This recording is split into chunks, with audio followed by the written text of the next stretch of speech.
The weather was harsh, and the wind cut at Samwell's face. It was not nearly as habitable as Sam's last mission beyond the wall. It was summer then, as well, just as it was now. Still, the summer sun was nothing but a distant memory. Sir Stephen Fossaway, Samwell's second in command, marveled at the sight of the fist of the first men as they passed. The men are in need of rest, and a decent feed. The supplies recovered from Craster could extend our range at least a week. Sam did not immediately reply. Sir Stephen was the younger brother of Simon Fossaway, Samwell's brother by law. Sam chewed on this recommendation on the inside of his cheek. Camp here for the night. There is a stream for the horses beyond this hill. Have the cooks prepare proper rations. We are still a far way off from the heart of winter. Sam continued over the hill as Lord Fossaway relayed orders to the battle commanders. After a few minutes, Sir Stephen met Sam in the stream to water his horse. The stream flowed briskly, and the ice on the banks was thick enough to hold their steeds. I spotted tracks, large game, perhaps an elk. Care for a hunt, my lord? Indeed I would. Samwell agreed, but knew there was little he could offer in a hunting party. Sam assumed Sir Stephen would like to discuss matters in private. We've gone over the stores, my lord. We range less and less as the snow deepens, assuming we will eventually eat our own horses. I cannot guarantee we'll make it back to the wall before starving. Sir Stephen spoke the truth. He always seemed to have the pulse of the men. He still hadn't accounted for one factor. Slain soldiers don't eat. You assume we will not find her, that all these men will return to the Reach, happy and healthy. Samwell finished with a whisper, still assuming they were closing in on the elk's location. Their wives and their children likely pray for just that. Sir Stephen replied as a light fog poured from Sam's huffy mouth. These men are bound by oath to follow your orders. Have you asked yourself whether your father, Randall Tarly, would be so careless with their lives, or oaths?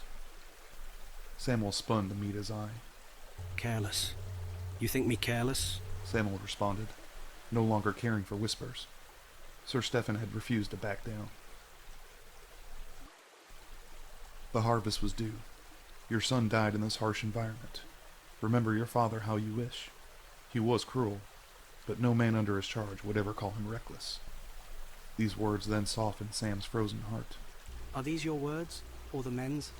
Samwell asked, with calm and embarrassment returning to his voice. If the words ring true, their origins matter little. Sir Stephen replied, and Samwell agreed. They continued with their track, as Sam mulled over their predicament.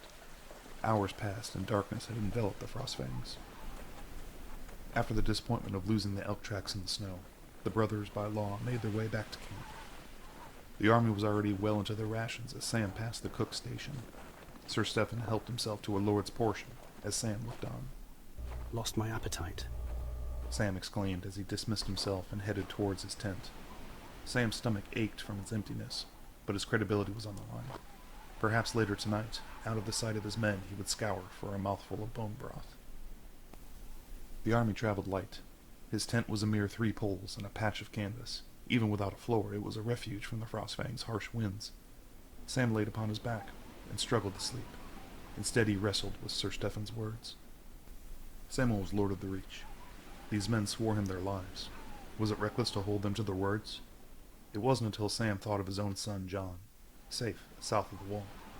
It was easy for Sam to place himself in harm's way. The Tarly name would live on, despite all the tragedy that had plagued his family. How many men here had not yet sired sons, whose fathers' lines would end, here, with their death?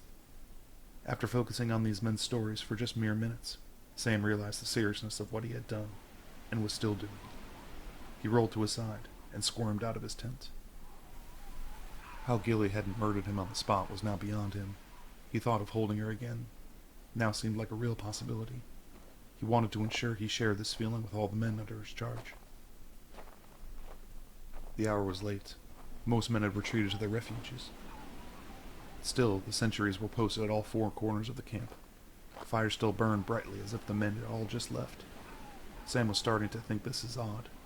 He called out to the sentries, with no return. He arrived at the makeshift galley, and drank from the ladle while keeping a weather eye on the horizon. He called for the cook. Still he received no response. Samwell slowly attempted to retreat to his tent. That's where Heartsbane lay. campfire still burned to the point where silhouettes made the tent interior visible. Sam was focused on a figure, rose from within the tent. It seemed to face him. Samwell stumbled into a campfire due to his lack of focus. He then called out to the shadowy figure to elicit a response. The shadow on the tent simply tilted its head towards Sam. Without warning, blood splattered across the tent wall. The splash startled Sam, as he could not see the attacker. Sam stumbled backwards and tripped over a campfire. Sam righted himself, as his cloak had caught fire. He struggled to put his cloak out, while trying to focus on the tent. But it was the neighboring tents that were now splattered with blood. Ominous, distant screams filled Sam's terrified ears, as his heart boomed out of his chest. All the tents on either side were illuminated. The faster Sam paced, the faster the tent's occupants were slashed. Blood poured from each tent as it crept into the slushy walkway. The farther Sam traveled, the more blood poured from the murdered soldiers' tents. Still, ever since Sam left his own bed, he had not directly seen another living soul. The scream still filled his ears, and then abruptly stopped. The campfire still roared, and the wind still blew. Sam wasn't even sure where he stood within his own camp. He stood still in the walkway, as he heard gentle footsteps behind him. Sam slowly turned to see the figure was friend or foe. The man was tall and slender, nor was he armored. Sam knew this was not one of his own men. This was an attack. He had no way of knowing how many of his men were murdered in their own beds. As Sam focused on the slender man, numerous others, identical to the original, appeared from his peripheral. The longer Sam stared at the outlier's image, they would then merge with the original form. Samwell Tarly, you are far from home. The slender man beckoned with a condescending tone. Piet Pri slowly approached Sam, taking in his form. I know you. Samwell stuttered as he fumbled for his longsword that was not present on his hip. You came to Hornhill, years ago, summoned by my father. Samwell stuttered as Piet Pri smiled widely. Yes, very good. Samwell Tarly. He responded. And he was just now a few paces from Sam. But you were beyond my skills. You met your father's expectations, and remained a craven. Why are you here? Why have you attacked my men? Have you spared any? Shouted Sam with a false courage that he thought was likely transparent. Mercy. You question my aptitude for mercy, Samwell Tarly. I thought you recalled knowing me. Sam knew he would find no mercy from the warlock. The torture he had endured in his youth at the hand of the warlocks was only exceeded by the disdain for his own father, who saw to the re-education of Sam in the first place. Finish me then, if that is your intent. The warlock studied his face, and only spoke once his thoughts had run through. Perhaps I shall. But it is not I you seek. It is Daenerys Targaryen you aim to hold accountable. Sam gulped deeply through the falling snow.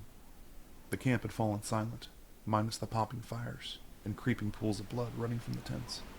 The mere mention of the Dragon Queen made Sam's ears burn red. Your life, and your life only may be spared, if what? If you trade. Your life for a gaze into this stone. Sam couldn't understand. Why would such a trade benefit the warlock? Sam was nothing to him. Why should he let him live? Sam thought to himself. Then it dawned on him. Here in this spot 2 decades ago, Sam first saw the White Walkers, and it had spared him. Why? To inform the realms of men of what he saw. This case must be similar, Sam thought as he pondered the warlock's offer. I will agree to your terms. Samwell exclaimed, knowing full well his lower lip was trembling. As expected. The warlock held out an orange stone in the palm of his hand and asked for Sam's. Piet Pri enveloped Sam's outstretched hand in both of his and transferred the stone to Sam's possession. Pri retreated a step and spoke very calmly. Gaze, Samwell Tarly, into this gem's depths. Deep, beyond its facets. Sam did as he was beckoned. He saw his own thoughts. His memories spat back at him. His father's cruelty, his mother's thimble, Talia's birth, and his oath to the Watch, his first meeting with Gilly, and the birth of Little John. The echoes of his emotion vacated his eyes as quickly as they appeared. Sam was startled, as if the experience had left him jarred, just as it had shaken his adversary, the Warlock of Karth. Why show me my own thoughts? Samwell demanded, to Piat Pri's satisfaction. I have shown you nothing, but you have shown me everything. More than everything, in fact. The Warlock laughed, almost giddy. This is the final leg of my journey. My quarry. My master will be quite pleased. It is ironic, here at the Fist.